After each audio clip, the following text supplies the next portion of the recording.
Nimbus news. Nimbus की चुनावी चर्चा में हम पहुंच चुके हैं वार्ड नंबर 3 फुलवरिया बिदौली में। फुलवरिया बिदौली में यहां पर कांटे की टक्कर चल रही है। सभी जो दल के प्रत्याशी हैं वो अपनी अपनी जो है दावेदारी दिखा रहे हैं पार्षद पद के लिए।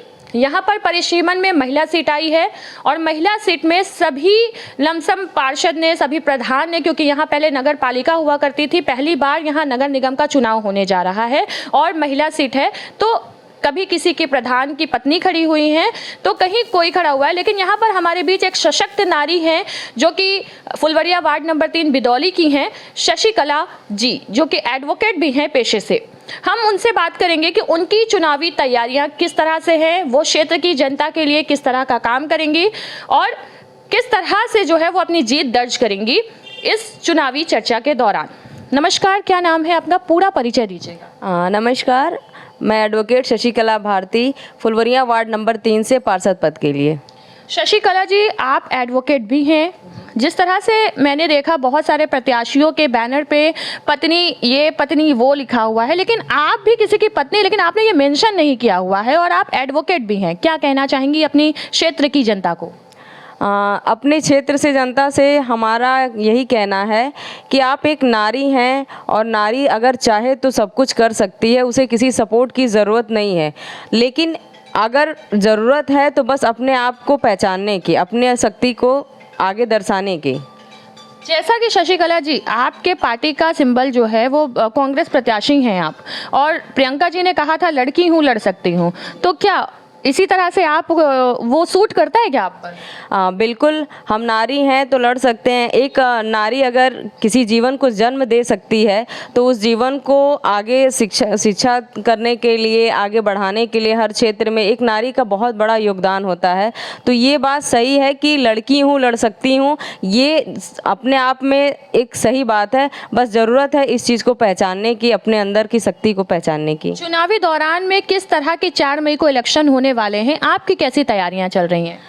होने वाले 4 मई 2023 की जो इलेक्शन है उसकी तैयारी हम लोग कर रहे हैं और हम लोग घर घर जा कर के लोगों को जागरूक कर रहे हैं कि वो भारी से भारी संख्या में पोलिंग बूथ पर आएँ और अपना मतदान एक उचित कैंडिडेट को करें जो कि आगे चल कर के आपके क्षेत्र का विकास या आपके और भी किसी चीज़ के विकास के लिए, जो कि अभी तक आप लोगों ने देखा कि इस क्षेत्र में नहीं हो पाया है, तो आपकी बातों को ऊपर तक पहुंचा सके।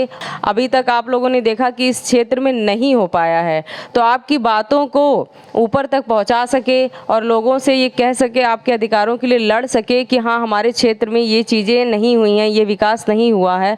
तो उसके लिए एक उचित कैंडिडेट को आप लोग चुनें। आपको क्या लगता है कि वो उचित कैंडिडेट में से एक आप भी हो सकती हैं? आप में वो सारी क्वालिटी है कि जनता आपको चुन सके? देखिए, जनता खुद समझदार है, जनता को बताने की ये ज़रूरत नहीं है। बस जनता से हमारा ये अपील है हमारी कि जनता उसी कैंडिडेट को, उसी उम्मीदवार को चुने जो आगे तक उनकी बातों को रख सके, उनके अधिकारों के लिए लड़ सके, चाहे वो कहीं से भी हो। तो जनता अगर... शशिकला जी, आपको रोकना चाहूँगी, आप जिस वार्ड से खड़ी हैं, मुख्य समस्याएं क्या हैं अभी इस वार्ड की? इस वार्ड में तो अनगिनत समस्याएं हैं क्योंकि अभी तक कोई विकास के नाम पर कुछ हुआ ही नहीं है इस क्षेत्र में।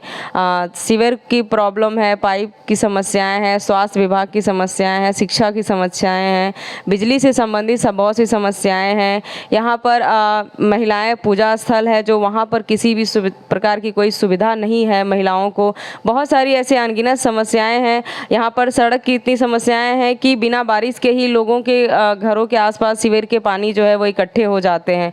तो समस्याओं का यहाँ भंडार है, यहाँ अभी कोई विकास हुआ ही नहीं है। आपको क्या लगता है कि जब आप पार्षद पद पे आ जाएंगी तो ये सारी समस्याओं का निवारण करेंगी?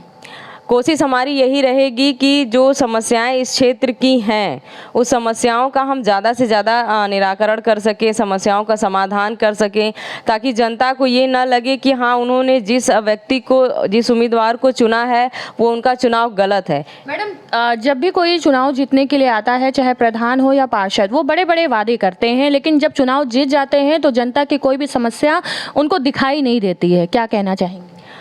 देखिए, वादे तो जाहिर सी बात है सभी लोग करते हैं, लेकिन जैसा कि आप लोग भी आए होंगे तो आप लोगों ने देखा होगा कि सड़कों की कोई व्यवस्था नहीं है, सीवर पाइप की कोई व्यवस्था नहीं है, लोगों के घर में पानी व्यवस्था नहीं है। तो जाहिर सी बात है जनता का आक्रोश लोगों उम्मीदवारों पे मतलब उभरेगा ही। लेकिन हम किसी से वादा नहीं करेंगे, ये हम और हमारी पूरी टीम ये कोशिश करेगी कि इस क्षेत्र का ज़्यादा से ज़्यादा विकास हो सके और जनता की जो भी समस्याएं उन समस्याओं का समाधान किया जाए। इस पर जो वोट पड़ेंगे वो प्रत्याशी के चेहरे देखकर पड़ेंगे या सिंबल देखकर? देखिए, यहाँ ये क्षेत्रीय चुनाव है तो यहाँ सिंबल का कोई महत्व नहीं है। जनता से यही अपील है कि वो सिंबल पे ना जाएं, पार्टी पे ना जाएं, वो एक ऐसे उम्मीदवार को चुने जो उनकी समस्याओं का समाधान कर सके, ऊपर तक उनकी बात को पहुंचा सके, उनके अधिकार के लिए सबसे लड़ सकें। जनता से यही अपील है कि वो सिंबल पे ना जाएं, पार्टी पे ना जाएं, वो एक ऐसे उम्मीदवार को चुने जो उनकी समस्याओं का समाधान कर सके, ऊपर तक उनकी बात को पहुँचा सके, उनके अधिकार के लिए सबसे लड़ सकें। तो जनता से हमारा यही अनुरोध है कि प्लीज़ आप 4 तारीख को होने वाले आगामी चुनाव में भारी से भारी संख्या में पोलिंग बूथ पर आएँ और एक ऐसे उम्मीदवार को चुने, बिना किसी सिंबल के, बिना किसी पार्टी के, ऐसे उम्मीदवार को चुने जो आपकी समस्याओं का समाधान कर सके और ऊपर तक आपके अधिकारों के लिए लड़ सके। बहुत धन्यवाद।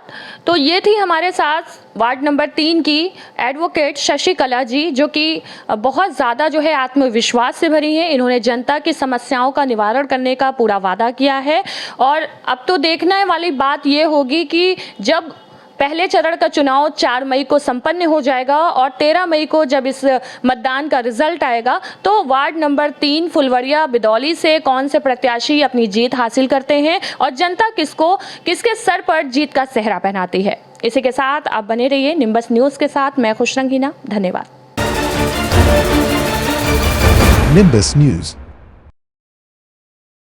खबर देश की राजनीति की हो या खबर गंगा के किनारे बसी काशी की संस्कृति की, खबर चाहे खेल जगत की हो या मनोरंजन जगत की, हर छोटी बड़ी खबर को हम पहुंचाएंगे आप तक बेबाक और सटीक अंदाज में, क्योंकि हम हैं दूरदर्शी दर्पण, आईना समाज का।